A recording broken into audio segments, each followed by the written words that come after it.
Okay, let's dive into this. Picture this. You're in the middle of a huge, high-stakes deal. The other side tells you something really important about what you're buying. But what if it's a total lie? You'd think, great, I've got him, open and shut case, right? Well, you might be surprised. I mean, it seems like the answer should be a simple yes, for sure. But in the eyes of the law, it's actually way more complex than that. Whether you have a case or not really boils down to one single critical factor. All right, so first, let's get one key term out of the way, so we're all on the same page. In this whole legal drama, if you're the one who's being told the supposed fact, then you are the representee. It sounds a little formal, I know, but it's super important, because what you do next is what changes everything. So, let's kick things off with the basic setup here in our first section, the art of the deal. You know, the foundation of pretty much any agreement is built on these statements of fact, or what the law calls representations. One person says something is true, and the other person, that's you, the representee, uses that info to make a choice. Seems straightforward, right?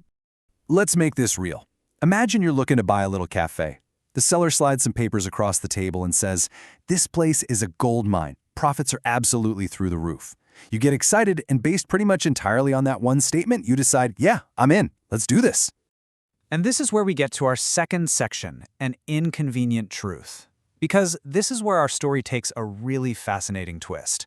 What happens if you hear that claim about massive profits and you think, I don't know. What if you're just a little bit skeptical? What if you decide not to take their word for it? This phrase right here, this is the absolute heart of our entire explainer. It's the key that unlocks the whole thing. It describes that exact moment where you, the representee, are told something, but you choose not to act on it. Instead, you decide, you know what, I'm going to find out the truth for myself. So what do? You hire your own accountants. You tell them, go through everything. Comb through the books, check every single receipt. I want to know the real cash flow. And your team comes back with the actual numbers. And based on their report, you decide to go ahead with the deal anyway, maybe after talking them down on the price. So you've hit this fork in the road. Path A is pretty clear. You believe the lie, you lose money because of it, and boom, you have a solid case to take legal action. But path B, where you do your own digging, well, that leads to a giant question mark. The lie still happened, right? So what now? To answer that question, we have to jump in a time machine for our third section. And I mean, we have to go way back, because the legal rule that governs this exact situation was locked in by a court case from almost 200 years ago. 1838. Yeah, just let that sink in for a second. This isn't some new legal fad we're talking about. This is a foundational principle that has stood the test of time, shaping the world of contracts for generations. The case is called Atwood versus Small, and it was all about the sale of a mine. The seller made these wildly exaggerated claims about how much it was producing, but the buyer, just like you with the cafe, didn't just take his word for it. He sent in his own team to check everything out.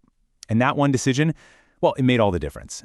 And that all case leads us right to the heart of it all in our fourth section, the reliance rule.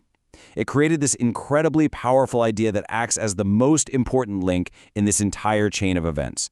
It's what decides if a lie is something you can sue over, or if it's just a lie that, in the end, didn't really matter. Here it is, the big takeaway. For a lie, a misrepresentation, to be something you can actually take to court, you have to prove that you relied on it when you made your decision. It's not enough for a lie to just be out there in the world. It has to be the direct reason you acted. Think of it like a chain with 3 links, and they have to be in perfect order. 1, a false statement is made. 2, you rely on that statement. And 3, because you relied on it, you suffer some kind of loss. If you're missing even one of those links, the whole chain just falls apart. And here's the punchline. The moment you do your own investigation, the moment you hire your own experts to check the facts, you snap that second link in the chain. Your decision to buy isn't based on the seller's lie anymore. It's based on your own team's report. You didn't rely on the misrepresentation. So from a legal standpoint, it's like it had no power over you.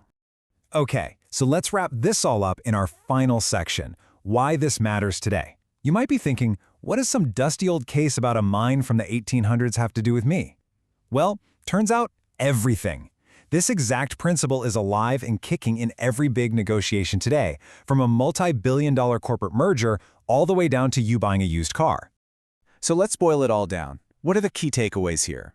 First, just being lied to isn't enough. You have to prove you actually relied on that lie. Second, Doing your own research, your due diligence, is your absolute best defense. But remember, it's kind of a double-edged sword. It protects you, but it also means you can't turn around later and blame the other guy's statements. The burden of proof is on you, the representee. And that leaves us with a really fascinating final thought, doesn't it? In an age of what people call alternative facts, where we're just bombarded with information and misinformation, this nearly 200-year-old rule makes us ask, who really bears the burden of truth? Is it on the person speaking, not to lie? Or is it on the person listening to check the facts? It seems the law made up its mind a very, very long time ago.